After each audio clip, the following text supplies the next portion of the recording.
village section départementale bu Tivaouane donc ñu ñëwoon tey fii fekkee conseil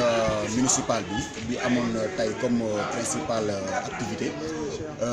le DOB, c'est-à-dire débat d'orientation budgétaire bi nga xamante ni c'est pour l'exercice je crois 2021 bi nga xamante ni moo war a am fii ci municipalité bi.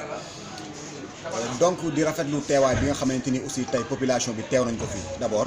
mais aussi rafetlu aussi teewaay bi nga xamante ni le maire am na ko ak ses conseillers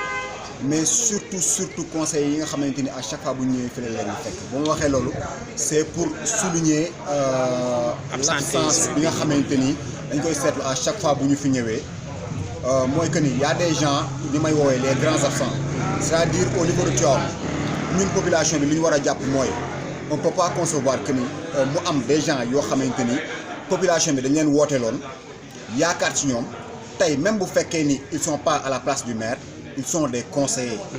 te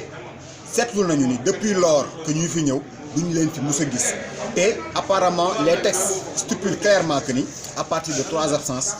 municipalité bi ou bien le conseil municipal am na la latitude de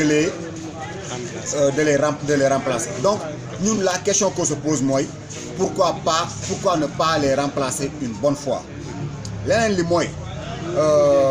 gis nañ jël nañ fi kaddu donc bi ñu fi jëlee ak kaddu aussi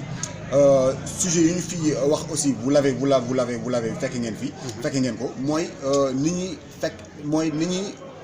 ñuy fekkee ñun ñuy tegee le débat d'orientation budgétaire. benn bi mooy man personnellement li ma leen di wax moom laa fi répété mooy que ni man je trouve que ni débat bi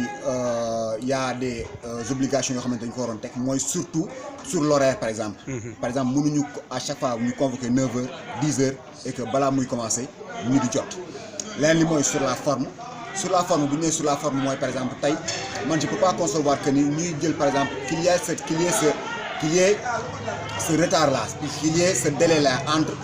le compte administratif ak le débat d'orientation budgétaire parce que je crois que c'est deux choses yoo xamante ni même si c'est différent c'est deux choses yoo xamante ni dañ leen a war a cumuler dans la mesure où li ñuy wax ci débat d'orientation budgétaire bi dañ ci war a tirer ci compte administratif bi nga xamante ni mooy l'exercice bi nga xamante ni moom lañu weesu. beneen bi mooy l'autre sujet bi nga xamante ni abordé nañ ko fi mooy surtout sur les ressources financières yi nga xamante ni maire bi war na ko mettre sur pied pour que au moins muy am li nga xamante ni moom la ñuy dundee parce que ñun on peut pas concevoir à chaque fois que ñu ni maire bi dafa soxla xaalis ñu ni nañu jaay suuf ou bien nañu joxe suuf ou bien nañu dagg suuf si morcelé ko nañu def ay comment on appelle ça encore nañu def ay ci question nañu indi question foncière. Donc question foncière question la boo xamante ni dañ ko war a tegee nële en attendant ñuy jël yenn niche yoo xamante ni parce que il manque pas de niche yoo xamante ni maire bi war na fa mën a jëlee ay ressources financières pour financer activité pour financer domaines yi nga xamante ni war na ko mën a taxaw loolu daf ci bokk les droits de stationnement mais aussi ay retombées yi nga xamante ni war na ko mën a jël ci RSE c'est-à-dire la responsabilité sociétale des entreprises yaa ngi fi ne gàññi alors que à leur niveau amul dara lu jóge ci ñoom du jóge ci ñun ñoo xamante ni dañu naan kat lii luy jógee ay ressources lu ñuy jógee ci ñun maanaam ci suuf si ñoo xamante ni ñoo ko bokk di dugalaat ci collectivité locale loolu amul. beneen bi mooy dañu gis ni dafa am ay ressources yoo xamante ni tey ñàkkul ci dëkk bi mu ngi mel ni tey par exemple ñu ne